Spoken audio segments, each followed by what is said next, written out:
A king who ruled a vast realm had a daughter beautiful as the moon. In loveliness, she was the envy of fairies.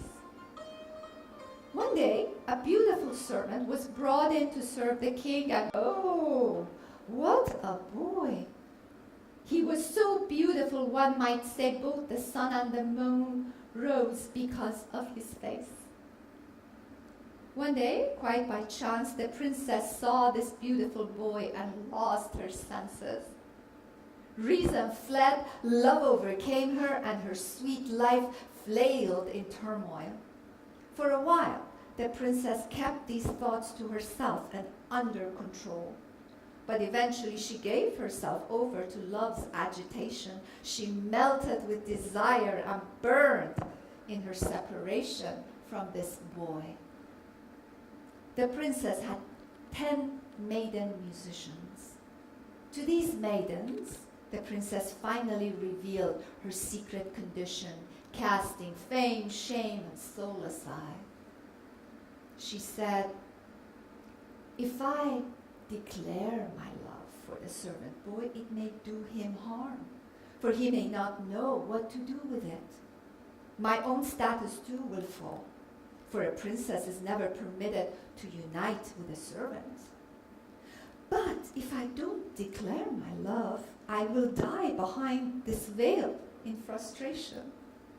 I have recited 100 prayers for patience, but it's no use. I have none, and I'm exhausted. What I desire is to take my share from that erect cypress," but without his knowledge. When the sweet-voiced maidens heard this, they said, "Don't worry your heart, princess. We will bring him to you tonight, and he will have no inkling of who you are." One of the maidens went to the servant boy and asked him to fetch wine and a goblet.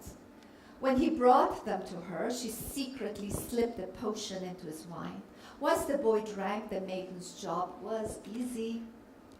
For from that night until daybreak, that beautiful boy would be unaware of both worlds. That night the maidens came to him in secret and carried him off from his bed to the princess. They sat him on a throne and decked him out with jewels.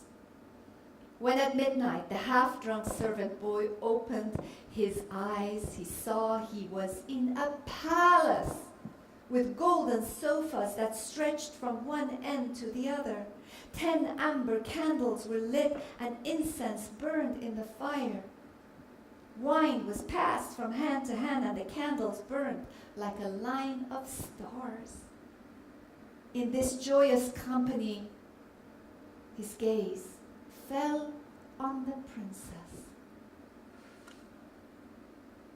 He stared at her dazed and stripped of reason and soul. In truth, it was as if he was neither in this world or the next. His heart filled with love, his tongue became mute, and his soul ecstatic.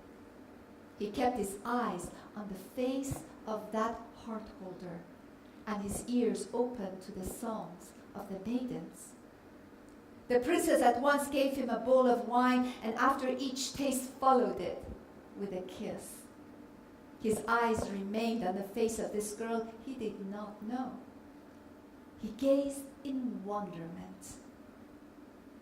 At times she put kisses like sugar on his lips. At other times she salted them with her own tears. Sometimes she ran her fingers through his wavy hair. At other times he lost himself in her eyes. That drunken youth remained conscious and unconscious, with eyes open wide in the company of his beloved. This continued until dawn began to spread from the east. When the morning breeze started to blow, the youth passed out from drunkenness, and when he was completely out, the maidens carried him back to his bed. When the boy finally woke up, he was agitated and did not know where he had been. But what use was all his grief? The dream had come and passed. That was his fate, and he was trapped. He did not understand any of it, but his tears kept coming. He tore at his garment and hair and fell to the ground. They asked him, "What is going on?" And he said, "I don't know if it was a dream or if I was awake. I don't know if I saw it in my drunkenness or heard it in sobriety.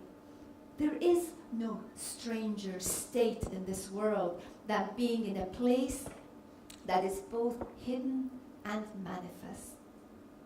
I could not speak, nor could I be quiet. I was neither conscious nor unconscious.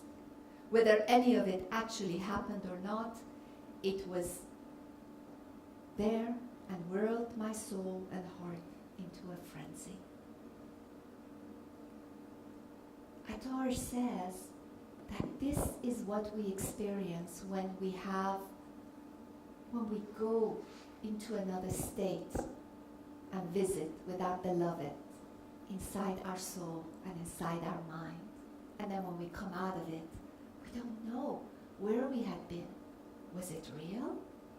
Was it not real? Was I there? Was I not there?